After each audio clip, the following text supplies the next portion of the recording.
اعوذ باللہ من الشیطان الرجیم بسم اللہ الرحمن الرحیم نحمد و نصلی علی رسول الکریم اعوذ باللہ من الشیطان الرجیم بسم اللہ الرحمن الرحیم۔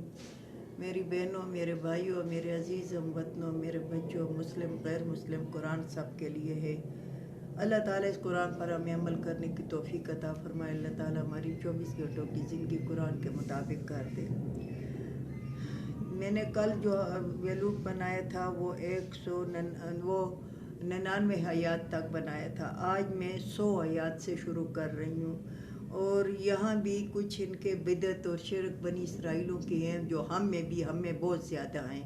ان میں تھی یا نہیں تھی، بہت تھی یا کم تھی، مگر ہم میں بہت زیادہ ہے۔ یہاں بتاتا ہے اللہ تعالیٰ کہتا ہے کُلْ لَا يَسْتَوِي الْخَبِيثُ وَالطَّيِّبُ، تو کہو اے محمد صلی اللہ علیہ وسلم نہیں برابر ناپاک اور پاک۔ کہو اے محمد صلی اللہ علیہ وسلم اپنی قوم کو کہ ناپاک اور پاک نہیں برابر۔ اب یہ ناپاکی اور پاکی بھی ہے کہ کپڑوں کی بھی ناپاکی اور پاکی ہے، جسم کے بھی ناپاکی اور پاکی ہے، آنکھوں کی بھی ناپاکی اور پاکی ہے، کانوں کی بھی، یعنی اچھی بات سنو گے تو وہ پاکی ہے، اور بری بات سنو گے تو وہ ناپاکی ہے۔ اچھی بات دیکھو گے تو وہ پاکی ہے، بری بات دیکھو گے تو ناپاکی ہے۔ اچھی بات منہ سے نکالو گے تو وہ پاکی ہے، بری بات منہ سے نکالو گے تو وہ ناپاکی ہے۔ اس طرح جو بھی سوچو گے، اچھی سوچ رکھو گے تو اچھا پاکی ہے، بری سوچ رکھو گے تو وہ ناپاکی ہے۔ تو اللہ تعالی ہمیں پاک نگاہیں دے، پاک بولنے کی توفیق دے، پاک سننے کی توفیق دے۔ اللہ تعالی ہمیں قرآن پر عمل کرنے کی توفیق عطا فرمائے۔ تو اللہ تعالیٰ فرماتا ہے کہ تم اپنی قوم کو کہو کہ ناپاک اور پاک برابر نہیں ہے۔ وَلَوْ أَعْجَبَكَ كَثْرَةُ الْخَبِيثِ، اگر تمہیں بہت عجیبہ یعنی خوبصورت لگتی ہے، بہت زیادہ لگتی ہے ناپاک، یعنی سود جو ہے اس کی رقم جو ہے تو زیادہ ہوتی ہے، حرام جو ہے تو وہ زیادہ آتی ہے کہ محنت بھی نہیں گئی اور آرام ہو گیا، آرام مل گیا۔ ہمارے گاؤں، ہمارے محلے میں بھی لوگ گھر خرید لے رہے ہیں لوگوں سے اونے پونے داموں، اور وہ کر رہے ہیں، اور ہم جائیدادوں والے ہو رہے ہیں، اور وہ کہتے ہیں کہ ہم جائیدادوں والے ہیں، حالانکہ یہ ناپاک ہے، یہ غریبوں کا مال ہے، غریبوں سے زور سے لیا گیا ہے اور زور سے لیتے ہیں، تو یہ ناپاک ہے۔ تو اللہ تعالیٰ کہتے ہیں کہ پاک جانو، ناپاک جانو۔ یہ پاک، اپنی سوچ کو پاک رکھو، اپنی نگاہ کو پاک رکھو، اپنی زبان کو پاک رکھو، اپنے کانوں سے پاک سنو، پلیت نہ سنو۔ فَاتَّقُوا اللَّهَ يَا أُولِي الْأَلْبَابِ، بس ڈرو اللہ سے اے عقل والو۔ اللہ تعالیٰ کہتے ہیں کہ عقل ہے تو عقل والے تم ڈرو اللہ سے، لَعَلَّكُمْ تُفْلِحُونَ، ہو سکے کہ اللہ تعالیٰ تمہیں کامیاب کر دے۔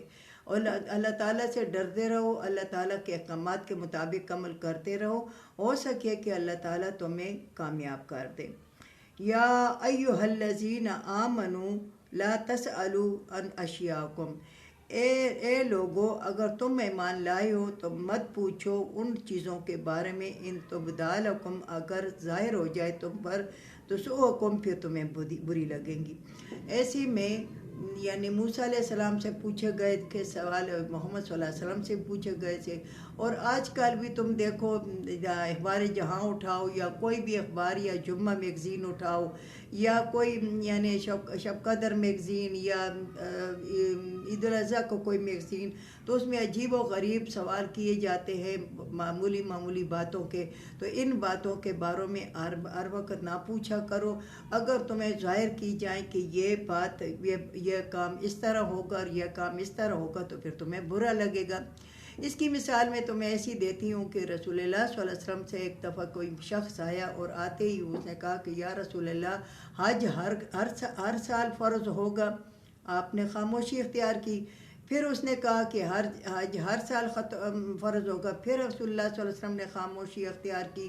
تو پھر تیسری دفعہ پھر اس نے پوچھا، تو رسول اللہ صلی اللہ علیہ وسلم نے کہا کہ نہیں۔ تو چونکہ اللہ تعالیٰ کی طرف سے حکم آ گیا تھا، اور اللہ تعالیٰ نے کہا کہ یعنی رسول اللہ صلی اللہ علیہ وسلم جس کام پہ خاموش ہو چاہیے، یا جس کام پہ قرآن خاموش ہے، جس کام پہ رسول اللہ صلی اللہ علیہ وسلم کی حدیث شریف خاموش ہے، تو اس میں ہمیں خاموش رہنا چاہیے۔ اس کے بارے میں بار بار سوال نہیں کرنا چاہیے کہ رسول اللہ صلی اللہ علیہ وسلم کیا کھاتے تھے، کیا پیتے تھے، اور کیسا پھرتے تھے، اور کیسا چلتے تھے۔ ایسے سوال نہیں کرو، پوچھو۔ ہاں جو تمہیں ہوتا ہے کہ تمہارے ذہن میں ایسا آئے تو کسی سے بیٹھ کے آرام سے پوچھو، مگر فضول سوال تم نہ کرو، ہر وقت سوال نہ کرتے جاؤ۔ سوال کرنے والا پھر وہ اگر وہ رسول اللہ صلی اللہ علیہ وسلم نے فرمایا بعد میں کہ اگر میں کہہ دیتا کہ ہاں تو پھر ہر سال امت محمدی پر حج فرض ہوتا۔ اب زندگی میں ایک بار حج کرتے ہیں، وہ بھی ہم پر اتنا بھاری اور مشکل ہوتا ہے کہ پیسے لگتے ہیں اور محنت ہوتی ہے، اور یہ کیونکہ یہ مالی بھی یہ عبادت ہے، اور پیسوں کی مالی اور جسمانی عبادت ہے، یہ دونوں عبادتیں۔ تو پھر تم کیا کرتے ہو گھر سال؟ تو اس طرح ہر بات نہ پوچھا کرو۔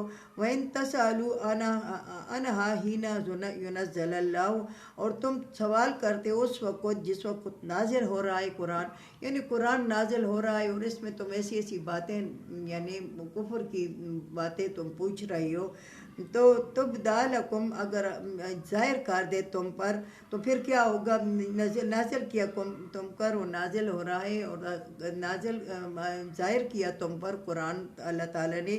اف اللہ عنہا، جو بھی تم نے گناہ کیے وہ اللہ تعالیٰ نے معاف کیے، یعنی ابھی بھی اس وقت بھی جس کو قرآن کی علم نہیں ہے اور قرآن کے علم سے پہلے انہوں نے کوئی ایسی ویسی فاحش غلطی اسلام میں کی ہے، تو اس کو توبہ کر کے 2 رکعت نفل دے کے اپنے آپ کو اللہ تعالیٰ کے حضور کھڑا کر دے اور معافی مانگو، تو اللہ تعالیٰ عفا کرنے والے، اف اللہ عنہا، عفا کرتا ہے اللہ تعالیٰ۔ واللہ غفور حلیم، اللہ تعالیٰ بخشنے والا ہے، تحمل والا ہے۔ اللہ تعالیٰ تمہاری زیادتیاں، تمہاری ناپاکی اور تمہارے گناہ دیکھتا ہے، مگر پھر بھی اللہ تعالیٰ تحمل کرتا ہے، اللہ تعالیٰ صبر کرتا ہے۔ قد سالہا قوم من قبلکم، بے شک سوال کیے تھے ایک قوم نے تم سے پہلے، یعنی موسیٰ علیہ السلام کی قوم نے اسی طرح بار بار سوال کرتے تھے، یعنی یہ بکر کا قصہ جو ہے اس میں بھی بار بار سوال، اور بھی وہ بار بار سوال کرتے ہیں کہ تمہارا رب کیا کر رہا ہے اور کدھر ہے تمہارا رب، اور تمہارا رب کی کس طرح ہے، اس قسم کے وہ سوال کرتے تھے۔ تو اللہ تعالیٰ کہتا ہے بے شک ان لوگوں نے سوال کیے تھے قوم نے تم سے پہلے، ثم اصبحوا بہا کافرین، پھر وہ عمل اس بات پر عمل نہ کر سکے، پھر وہ پشیمان ہو گئے اور کافر ہو گئے۔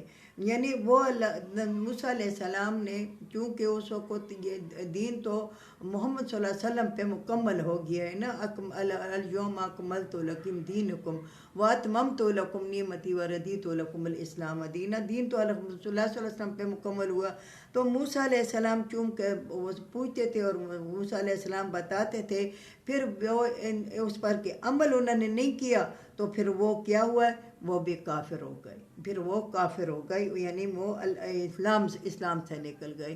اللہ تعالیٰ ہمیں اس پر عمل کرنے کی توفیق عطا فرمائے، اللہ تعالیٰ ہماری 24 گھنٹوں کی زندگی قرآن کے مطابق کر دے۔ وآخر دعوانا ان الحمد للہ رب العالمین۔